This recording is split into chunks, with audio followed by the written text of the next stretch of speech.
નજીક golden temple ટ્રેનમાં મુસાફરો વચ્ચે થયેલી મારામારી બાદ એક આફ્રિકન યુવકનું મોત થતાં ચકચાર મચી છે।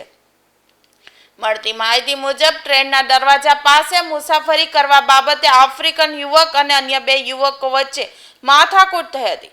ત્યારબાદ ત્રણેય વચ્ચે મારામારી થતા ઘટનાની જાણ રેલવે આરપીએફ અને જીઆરપીએફને કરવામાં આવી હતી। પોલીસ ટીમે સ્ટેશન પર પહોંચીને ટ્રેનમાંથી ત્રણેયને ઉતારી પોલીસ મથકે લઈ ગયા હતા। પોલીસ મથકે પહોંચ્યા બાદ અચાનક આફ્રિકન યુવકની તબિયત લથડી હતી। તાત્કાલિક રેલવે દ્વારા તબીબને બોલાવવામાં આવ્યા હતા। તબીબે યુવકને સારવાર માટે હોસ્પિટલમાં ખસેડવાની સલાહ આપતા તેને સ્મીમેર હોસ્પિટલમાં દાખલ કરવામાં આવ્યો હતો।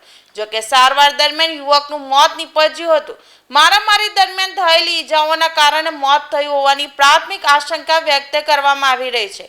પોલીસે મોતનું સાચું કારણ જાણવા પોસ્ટમોર્ટમની કાર્યવાહી હાથ ધરી છે। પીએમ રિપોર્ટ બાદ મોતનું ચોક્કસ કારણ સ્પષ્ટ થશે। હાલ પોલીસે અકસ્માત મોતની નોંધ કરી વધુ તપાસ શરૂ કરી છે।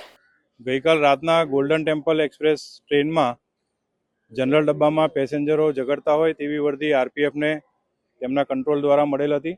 જે અનુસંધાને આરપીએફ અને જીઆરપીના સ્ટાફે ટ્રેન પર જઈ અને જનરલ ડબ્બામાંથી જે ઝઘડતા હતા તે ઈસમો કુલ 3 ઈસમોને આરપીએફ થાણામાં લઈને આવેલા અને તેઓની પૂછપરછ ચાલુ હતી। તે દરમિયાનમાં જ એક જે અજાણ્યો ઈસમ છે તે બેભાન જેવી સ્થિતિમાં આવતા મેડિકલ ઓફિસરને રેલવે દવાખાનામાંથી બોલાવવામાં આવેલ અને ત્યારબાદ એમને જણાવ્યા મુજબ તેને દાખલ કરવાની જરૂર જણાતી હોય જેથી 108 એમ્બ્યુલન્સ બોલાવી એને સ્મીમેર હોસ્પિટલ ખાતે મોકલવામાં આવેલ અને સ્મીમેર હોસ્પિટલ લાવ્યાથી તેને ફરજ ઉપરના ડૉક્ટરશ્રીએ મૃત જાહેર કરેલ હતો।